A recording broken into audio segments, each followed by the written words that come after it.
What up, y'all? Welcome back to Pics. It didn't happen. I am Fats King. I am joined as always by my brother, the Yeti. You want to say what's up, homie? Hey, what up, y'all? I'm here. He's here. We also got D.E.A.N here to burn your house down. Say what up, homie. Arson, I love it. I've been waiting to do it my whole life, but nobody lets me. So we don't have bail money anymore. It's funny as fuck, the subject matter for a lot of the songs we listen to and we're fans of and shit. Fam specifically, when they did Ford Tempo at the Gathering, he said out loud, "That's a great song about domestic violence." So, we don't advocate this shit. We just think it's funny.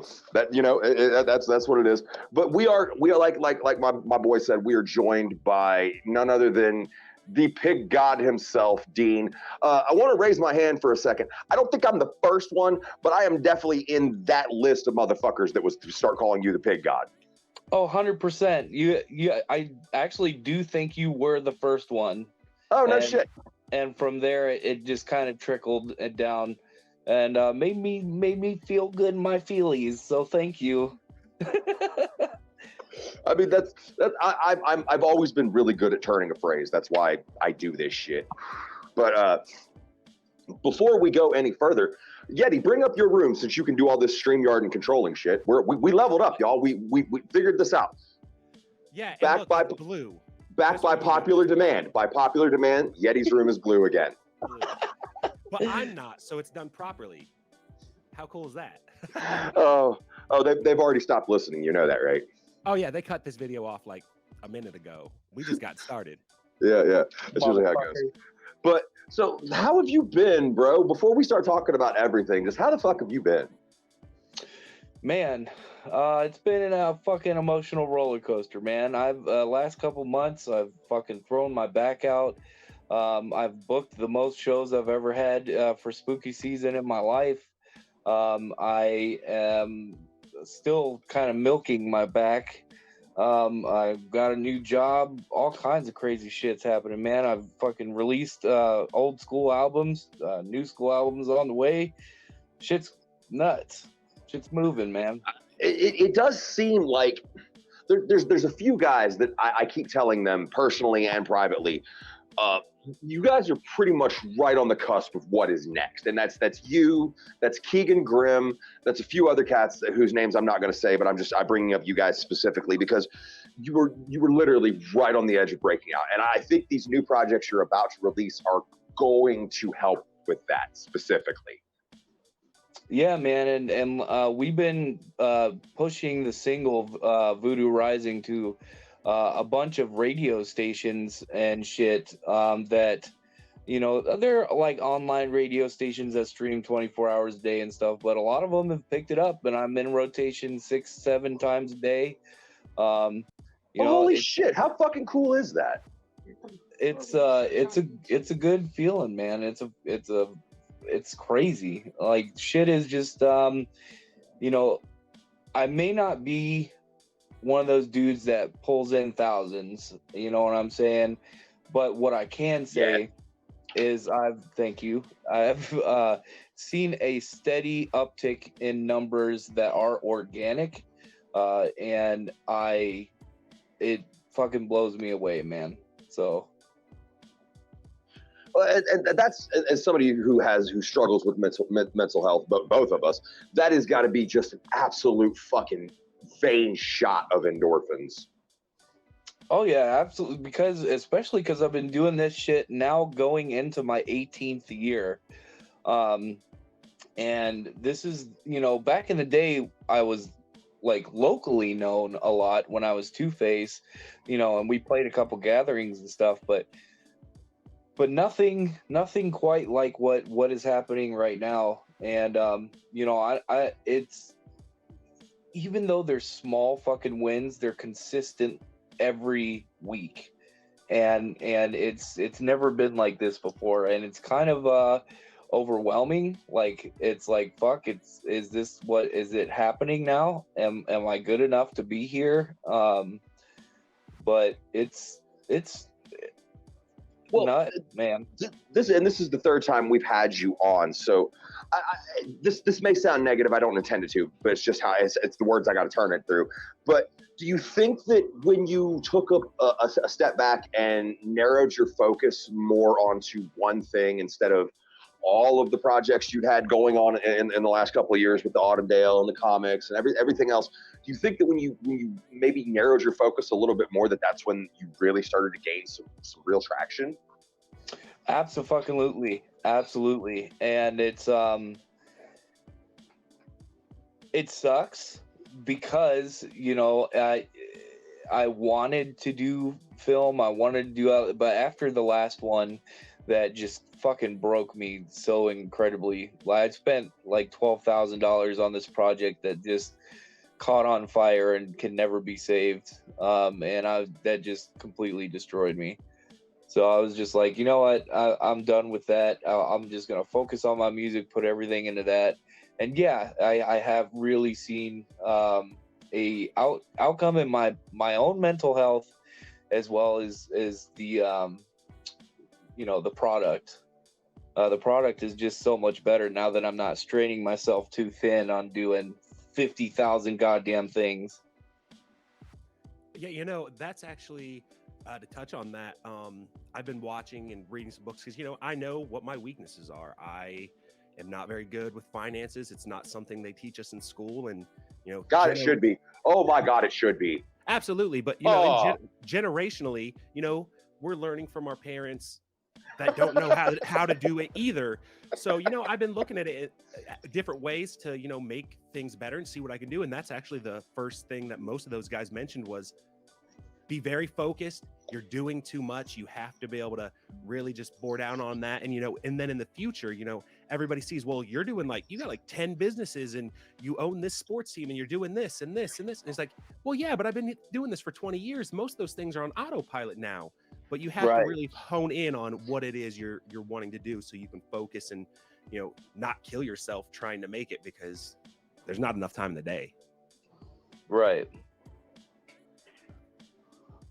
Well, you know, and it's just it all stems from the fact that we all want to do everything at once, and there's all of us we have a real creative mind at this, and it's like, well, if I can do this, why can't I do that? And why can't I do that? Why can't I do that? And why can't I do that? And then you look at your list of things that you're supposed to be involved in, and you're like, holy fucking shit, it's a mountain now. Right. Yeah, it's those $2 purchases at the gas station. Yeah, they add up. You think it's just Twix at 2:00 in the morning, but it's really you signing away a weekend and not realizing that you're now stuck doing whatever the fuck it was you said you was going to do. Right. But the last time we had talked, you had gone through Poltergeist, and you had claimed you had said that was your last foray into rap. And I had said that if it was, that was a great way to say goodbye. We know other things. We won't go into those details. But after Poltergeist, now that you've had a chance to have it breathe and people enjoy it, what do you think the overall feeling was toward that? As you said, your goodbye to rap. Well, I mean, a lot of people really, really liked it. And but I don't think that it got the push and everything that it deserved. Because of my computer fire. You know, we had 3 music videos that were ready to go for that, and they poofed, you know, and then, you know, we finally got to recover the one from Iltrix, and it lost its momentum as an album. Every album has a season, and I don't mean that as in it doesn't have replayability, or you can revisit it at a later time. But when you drop an album, you only have a certain amount of time to push it before people are sick of looking at it. And then that is true. From there, you have to move on. And then if you want to come back to it, come back to it. There was pig ghosts all over the fucking internet. There was fucking months of pushing and pushing and pushing, and then the fire happened and we lost everything right before the album dropped. Luckily we saved the album, but that was it. That was the death of fucking Poltergeist, was that fire. So a lot of people respond to it really well. A lot of people did say it was one of my best hip hop albums. And you know, Is this something you think you would ever revisit at a later date to crisp up what you weren't able to perform as, maybe like a deluxe version or something? You know, I was thinking about that. And I even, you know, have a, you know, I was like, it would be dope to do it called Poltergeist the Further, and maybe do it as a remix album plus extra tracks or something. But as of right now, there's so many other good products coming out, like so much good music coming out. Like right now I have Voodoo Frankenstein coming out. I'm sitting on 3 singles that is coming out in October and November, and then we're already in production of 2 more albums after that for the beginning of next year. So it's like there's so much new stuff. Will I go back? Absolutely, but it'll probably be like one of those 5-year anniversaries or some shit. But that's cool though. That gives people something to look forward to. And we will absolutely talk about Voodoo. We want to get there. But you had this new thing you did recently, and you did it with the track with Zool, and you did it with the track with Fun Time.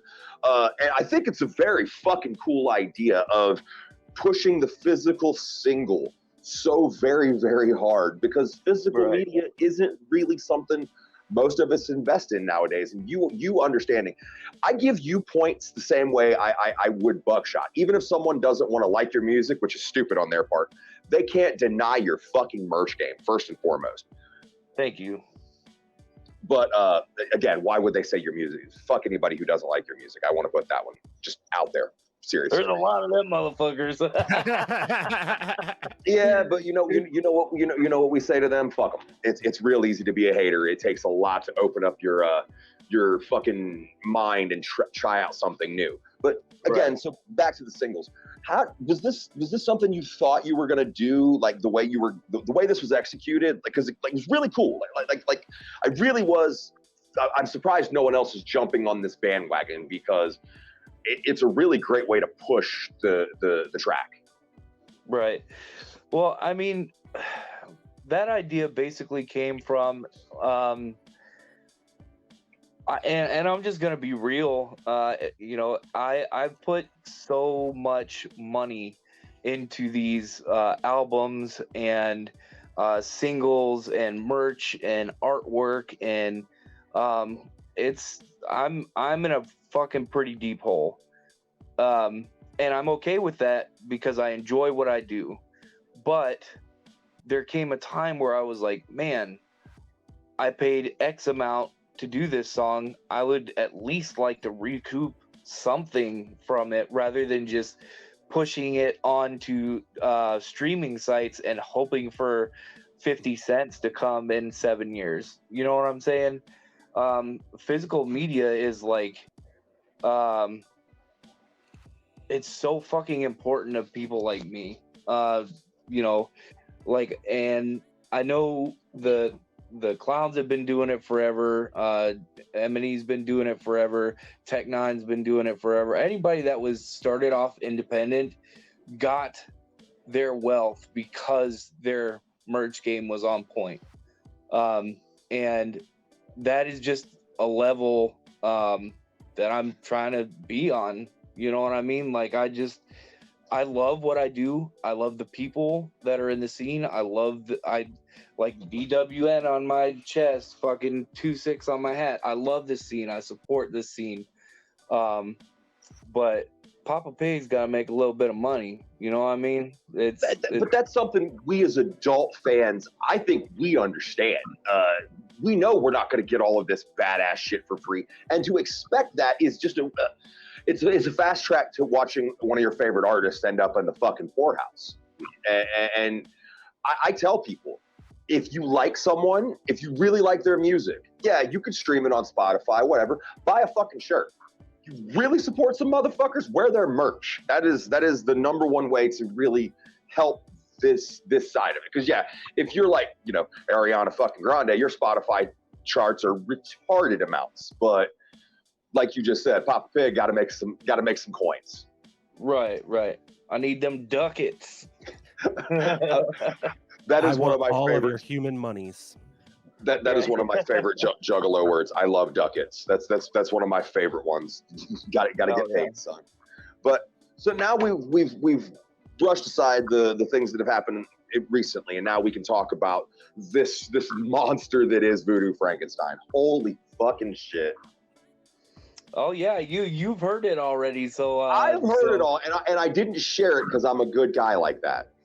I appreciate that because hey, I just realized something. I have a video dropping in 10 minutes. Fuck. Okay, well, I did. So, as this airs, my brand new lyric video that Keegan Grimm made for Roadkill Baby will be out. Oh, So that's my favorite song.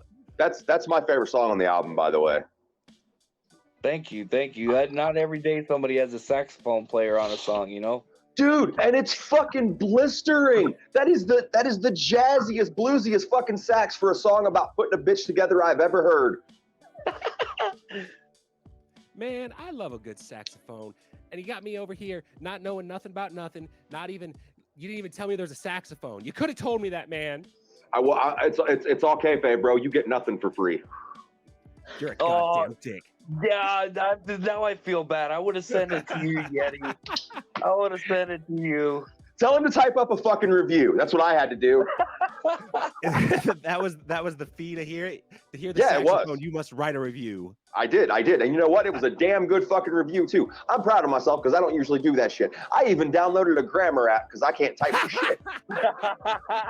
Oh, bro, trust me. Funny enough, my girlfriend the other day, we were talking on the phone, and I think her daughter's in 6th grade or something, and I was like, they said something about a spelling test. I was like, what words? I got a C on a 6th grade spelling test, bro. So I know all about that shit. So yeah, nothing makes you feel dumber than when you look at some of the things you send your friends. Right. So back to the topic at hand, Voodoo Frankenstein. No, I digress. We do that a lot here. Blame it on the weed. What? I'm gonna blame it on the goose. Oh, whatever. What was your inspiration behind this? Because like I said in my review, there's a lot of lonely people living in this album. Right. Well, I mean, to be completely honest, man, this album, and Lolly said this the other day, and it really resonated with me. And it this, of course, all my albums have a piece of me, but Voodoo Frankenstein, for this first time in my entire life, completely encapsulates who I am as a person, and literally a piece of my soul lives in the album.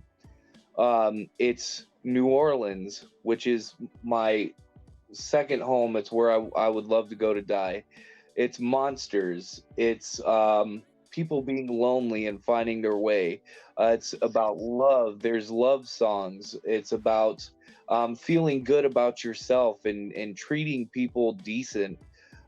It's about everything that I am as a person. You know what I mean? And I really, when I put this album together, I was like, I want a blues sound, but I also want it to be very rock. I want it to be have a message, but also be fun and spooky. And it came out fucking perfect. It's my favorite album that I've done to date. Damn, that's big talk.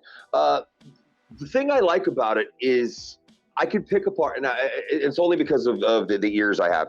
I feel the influences on this are a little bit of Rob Zombie, a little bit of White Zombie, because you can hear the different sides of each, and a lot of '80s Alice Cooper. And I didn't know that you were such a big fan of that until after hearing this and seeing some of the old videos of you performing old '80s Alice Cooper songs. Right. Yeah. No, so I mean my basically trifecta of music gods are Alice Cooper, Rob Zombie, and Mr. Lordy from Lordy. And that's the three inspirations that I get. But also this album has a lot of it touches on blues, it touches on A lot. it's just a culmination of literally everything that made me who I am. Vocally, lyrically, musically, just everything. Now the first single, "Voodoo Rising," another amazing fucking song. What was the video like shooting that? How was that like? Well, first of all, shout out to Low Key because he absolutely killed it. And honestly, bro, listen. So I'll tell you the whole process. I wrote and recorded this whole album, like wrote and recorded it in 2 weeks. No shit. Yeah, it's Is because that like the fastest turnaround you've ever had? yeah, absolutely. And the reason is I had just got the music back from the dude in Brazil, and Loke hit me up and was like, "Listen, I know you want to do a project together. I'm coming through Georgia in 2.5 weeks." And I said, "Fuck, I really want you to work on Voodoo Frankenstein, my new rock album." And he was like, "I mean, get it done. We'll do it." So 2 weeks goes by. I wrote, recorded the entire thing, handed him a finished product when he got here so he could mix and master it on his own time. But then literally we went straight into shooting the videos. And while I was doing all that, I had to find the locations. This is the first time I ever paid for like actual Hollywood type sets for both this and the Human Barbecue video that'll be out later in September. And it was just nuts. I was tired. I was sweating. I was stressed. But working with Loke and Batty Bat was there, and it was just such a fun fucking time, man. I've known Loke just about as long as he's been doing music, and it's crazy to think that somebody that I've just like with Fritz, it's crazy to think that somebody that I looked up to is now my good friend. You know what I'm saying? And it's the whole process of the videos and stuff just came naturally because it was one of the first times that I had direction, because usually it's me setting up doing the song, it's me setting up the shoot, it's Lolly holding the camera or something while I tell them what to do. It's always a very stressful atmosphere. But Loke is so chill, man, and we had a good time shooting, and everything came out so fucking dope. We did a photo shoot at an old barn and river, and a lot of those pictures are still yet to be released. So the whole process was fast, like dynamite, but I think the explosion of this album is going to be worth it. You know what I mean? People are going to be taken aback. They're going, and here's the thing: for the subject matter, it's so goddamn catchy. Right. That's one of my strong suits, especially when I'm passionate about a project. I have little ditties running through my head all day. Most of them are stupid because I sing to my cat. But sometimes I hit a bop and then I'm just like, man, that's catchy as fuck. I'm gonna write that down. I don't care if it's about blowing bitches down with a truck and sewing them together, Yeah. Well, you mentioned that you're doing a video for Human Barbecue too. What made you decide that this album needed not just that song, the sequel to the first Human Barbecue? What made you decide you needed a sequel? Because people like it. Yeah. Hey, fuck it. To be honest, man. Okay. That actually brings me to a question that I kind of had.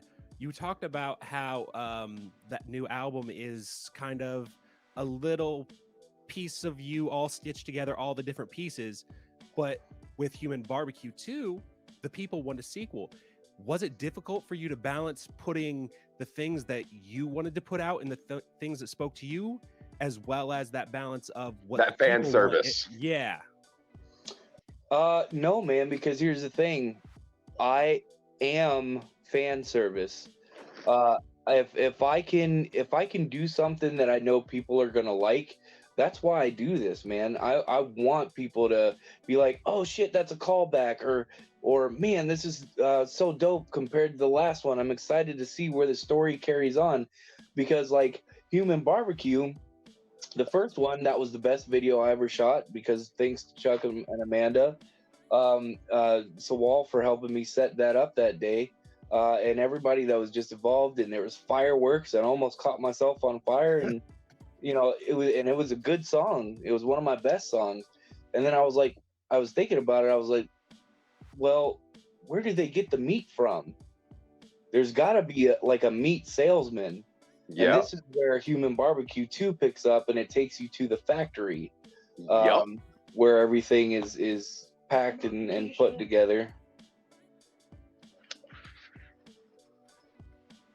Get out of here. Okay, fine. No, there's some kind of gnat or something. It's driving me nuts. Now I have to chop this out later too. So The best part is you're gonna get high and forget and leave it in.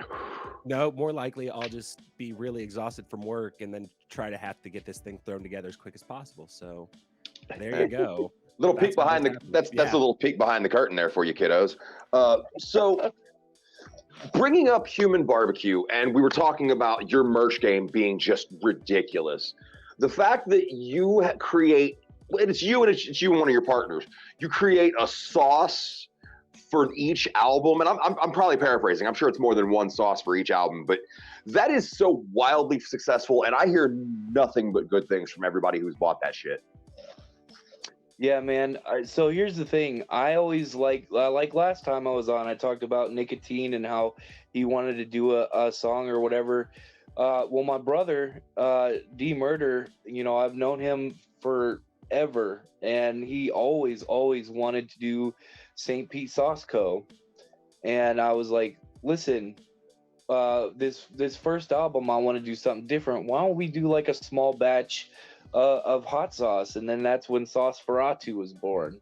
And from then it just picked up for him to where different artists were doing sauces and everything. I just wanted to help him push his dream as hard as he helps me push for mine. So I wouldn't think about doing anything without his involvement from here on out, especially because I can't taste them, but they're all so good to everybody else. And this one especially, like, I got a lot of ingredients straight from New Orleans, and especially the Gris liqueur. That was like a magical happenstance that just happened, because it's a cayenne pepper liquor, and I've been looking for it for years, and they no longer made it because the factory burned down. Well, we just happened to walk into the right store that had a half a bottle of sampler left. And when I told him I was making a hot sauce, he was like, oh, fuck, well, you could just have this one for free. So, and then we got drops of haunted honey that was gotten out of like beehives that were from crypts and shit from the above ground. Get the fuck out of here. I didn't know all that. Yeah, so we're putting a lot of magic into this sauce, man, and into this album, and the packages come with gator heads from New Orleans that I got right off the French market. This album theme wise is so important and so special to me. I wanted to make it so special for everybody else too. So everything that it's the first time we've ever had a booklet inside. So when you open the CD, you have an 8-page booklet, but also you have a one sheet that's been signed by us. That right there is so fucking cool.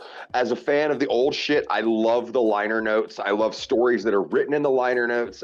Give us more than just, and that's what I'm saying. If you want people to buy the physical media, you have to give people more than just a fucking CD. You have to have some of those extra goodies. And I know that as an artist, it sucks because you have to foot the bill for that. But at the same time, it's always going to fly off the shelves, especially from this scene. If you give us extra shit on top of just a CD, fuck, it's going to go. Right. And, of course, this time we also have the jerseys, the shirts, the Witch Fist from Philbrick Studios. I was going to do another Hogmouth mask, but I was like, you know what? There's a song called Witch Fist that is based off of the urban legend of the monkey paw. What if we made some dope ass, like, old decrepit witch hands and sold them with the album? And he did, and they're fucking crazy dope. So Philbrick's a mad scientist. I just got 2 packages back from that dude, and they are on fire. There are so many fucking talented people involved in this scene right now. Wasn't expecting to get into the subject, but you talk about Philbrick, we talk about masks. You have a different mask for each album. What was it like creating this one? Do you have a hand in what you decide it looks like, or do you just tell the artist, hey, this is what I want? I do. So for this one, Ron Sample already had a pig mask. But I was like, listen, I don't want to buy just one of your regular ones. I want to do, I want to have it a little bit more grimy. D.E.A.N has to be cut into the forehead. He made it look like acid burn. I wanted, his masks aren't detachable. My mask is detachable at the jaw. So it's very much built strictly for me. And you think this one's dope. All I can say is evolution is coming. Oh, Jesus. Hey, people love to buy masks. Now, it's funny, though, because you didn't start off performing in a mask. Did you have any difficulties transitioning from with to without, or without to with? The only reason I would say yes is because I can't see. Which is why I don't know how fucking Joe Black does it with his glasses under his mask, but that's the only reason I'm not kayfabe all the time or masked up all the time.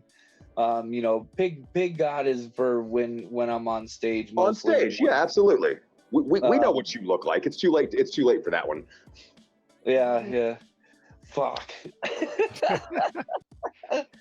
Which isn't worse than the mask, anyways. So.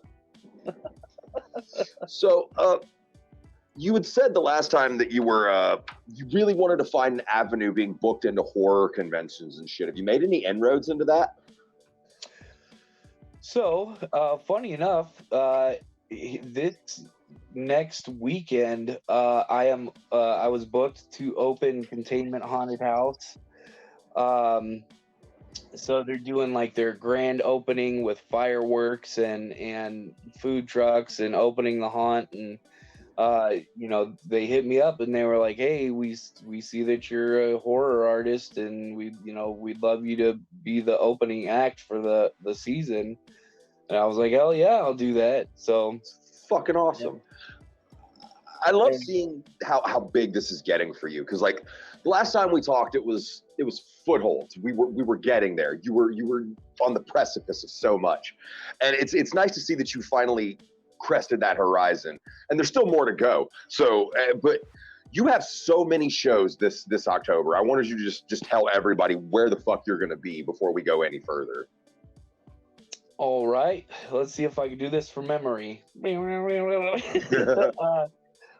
So September 9th, I'll be at Containment Haunted House in Georgia. Fucking Google that shit. I don't know.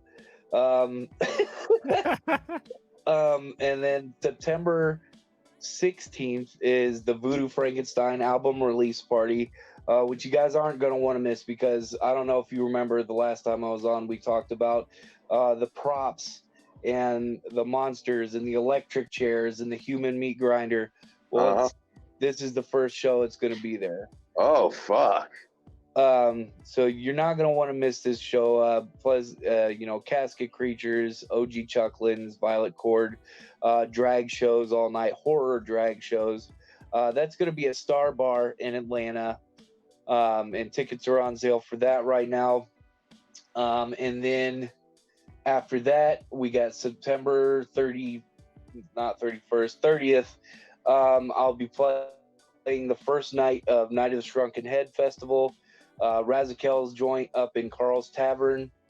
And then right the day after that, I'll be driving over to Night of the Zooligans. I won't be performing, but I'll be there promoting the album. And then after that, we have Creep Show, which is returning for its 6th year. We're doing a 10-year anniversary show and all kinds of crazy shit where I'm signing 2 people to that label, and really just it's going to be a magical night, and that's down in Tampa. And then after that, we have the Samhain ceremony. Son so graciously asked me to be on that show. I'll be there. Hell yeah. And then who knows? I might make a special appearance at Fright Fest. Who knows? That's a big fucking September and October for you and for us. You can catch me at September 23rd, 24th, Carl's Tavern, Nasty Bash 6. I will be hosting with my big homie, Scotty Vance. Just wanted to put that one out there. Please, please, tickets are on sale. It's such a fucking awesome event. There are so many amazing artists. FAMS and the Hooligans, Stray and Novels are going to be there. SON, some underground legends from the Indiana area. Chucky Workclothes, Shock Someone. I'm missing names. I'll have a better list next time. I think I said that 2 weeks ago and I still don't have the list, so fuck me. But well, there is a lot going on. I mean, it's coming up on that time of the year. So I actually get to make some shows, since we're all talking about shows we're going to. I finally get to get back out there for a little bit. I am going to make it to Night of the Zooligans this year. If you were even anywhere near the Newport, Kentucky area, go to that fucking show. Holy shit. We're going to do it up something big. Yeah, it's going to be a great show. We got some stuff planned for that. So we hope to see you guys there for that. And then I'm going to be at the Post Malone show in Indianapolis, which none of us will be at. None of you guys will be there, but it's going to be a dope show. And then at the end of October, we're taking the trip up to Detroit, and we're going to hit up the Fright Fest, baby. Ninjas. Yes, sir. So now that we've gotten through the album, we've talked about some other things. This is something I'm going to start trying to do just for the end of it. He likes to ask absurd-ass questions, and I've worked in a few of my own. So here we go. If you had an action figure, what would the accessories be? Oh, fuck. Oh, man. I feel like I should know this because I've always wanted an action figure myself. The accessories, I know it would be the removable mask. And I would say if I had to come with 2 things,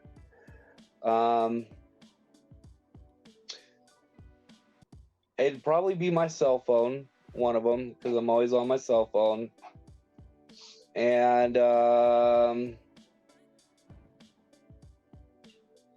don't know, I feel like every other rapper would be like, "Oh, bag of weed" or some shit. I don't know, like I definitely said that. All right, I would have a pumpkin, like a dope ass carved up pumpkin. Nice, very nice. And my cell phone would always have a therapist's name on it.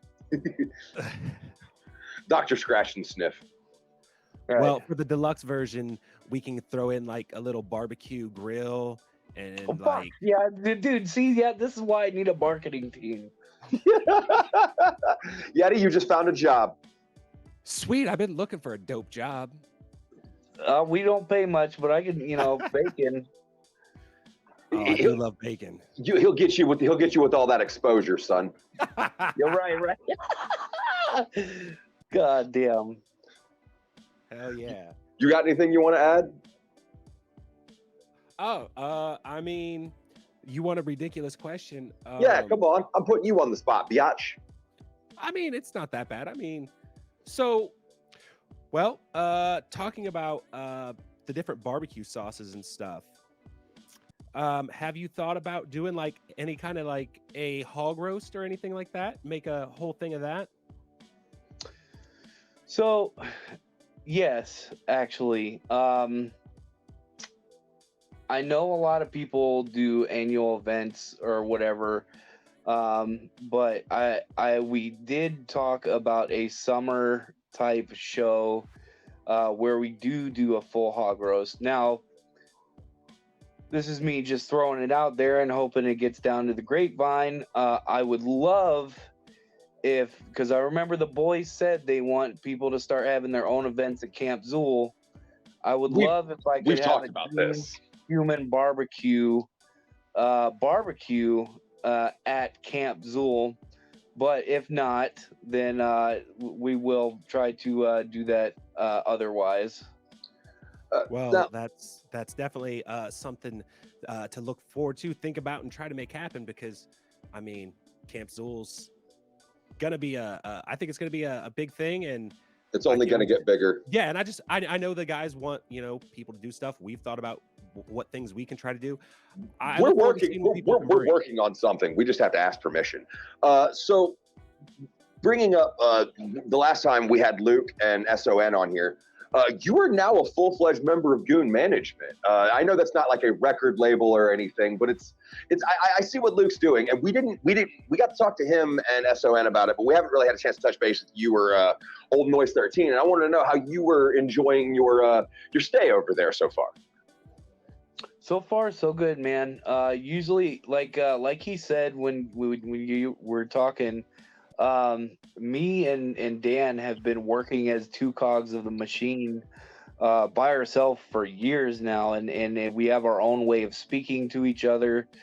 We have our own way of doing whatever. So, it is very, very nice to have a third set of hands and a third set of eyes and somebody who's not close to burnout like we are. To just take some of the things that were, like the radio station thing, and we're putting together an EPK to send to cons all over the United States and stuff. Luke's taking care of that, and booking a tour and such that we released last night. So it's I don't know, man. It's very nice having a third person who is now a cog in the machine, and it's just nice, man. Well, it's cool because I know that you and I and Luke, we'd all touched base on a subject and some things we talked about. But it's cool to see conversation seeds come to fruition. Right. Yeah, it was a long time coming. And then, even at Camp Zool, we would see each other and be like, we got to talk later. And then finally, the very last day, I went up to his hotel room and I was like, listen, we got to talk. Let's do it now. So now. Yeah. Well, at one of these events that we're at, we have to get a picture because we keep fucking forgetting to get pictures together. What the fuck? I know. I said that the other day. I'm so bad at pictures because I'm also kind of dumb. Yeah, me too. Me too. I get wrapped up in all the fancy lights and people, and I just forget about the phone for a while. But okay, so last question I'm going to ask before we let you go. What is your favorite Halloween candy? Oh, that's simple. Mary Jane's. Is that those weird orange and fucking black things? Yeah. Oh my God! Holy shit! We found one. I think found you're the first one person ever that has said they like those things. Oh yeah, I absolutely fucking love. But to be fair, I also like circus peanuts. So what the? I know. I'm telling you guys, I'm like 164 and a 30. Do you just hate your tongue? I hate everything that exists. about me, so I try to punish it in the most candy flavored way possible. I don't know, man. I love it, man. The circus peanuts taste like banana, and it's all kinds of fucked up, man. All right. Well, that I was. never realized that was a banana flavor. That's probably why I absolutely despise that spongy chunk of foam. I was not expecting that turn. I thought he was going to say something like Reese's Pieces or something. He hit me with the Mary Janes. All right, bro. Where can they find you on social media if you do so wish to allow them to know? All right, so what you have to do is go down to 3rd Street and go down the back black alley, and then you're going to knock on the door 3 times and give old Jerry a hand job, and he'll let you into the secret club. No, I'm kidding. You'll go to armyoftheheartless.com. That's the shop, and a lot of people think we're just trying to pander a shop to them. No, dude, you got to go up to the button, click the down thing, and there's a whole bunch of fun hidden shit to go through the website too. And that's going to be expanded upon soon. We're going to start doing some fun little Easter eggs and cool shit for people on the website. And then outside of that, you can go to my Instagram, which is Destiny Everything and Nothing. I have a Twitter now. I'm tweeting, and it's D. You're also blowing up pretty big on fucking TikTok too. I'm about 1750 right now. Because I was doing real good with it for a while, and then I bipolar swung the opposite direction and didn't want to fuck with it anymore. So, but we'll get back to it. I'm gonna at least do the daily monster jokes and stuff like I have been. But TikTok is D.E.A.N BSC. I'm pretty sure as well. And so yeah, that's all my socials. Come hang out with me, watch me be an idiot, and buy my shit, please. I'm broke. I need money. Buy it. Buy a shirt. I can't say it enough. Buy a shirt. It doubles as toilet paper if you hate me. So everybody wins.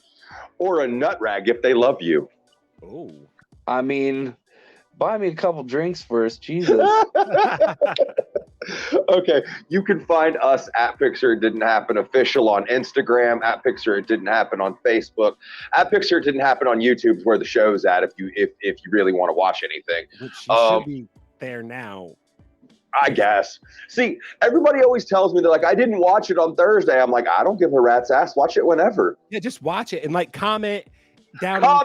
Fucking comment. I can't say it enough. I will answer every fucking one of them.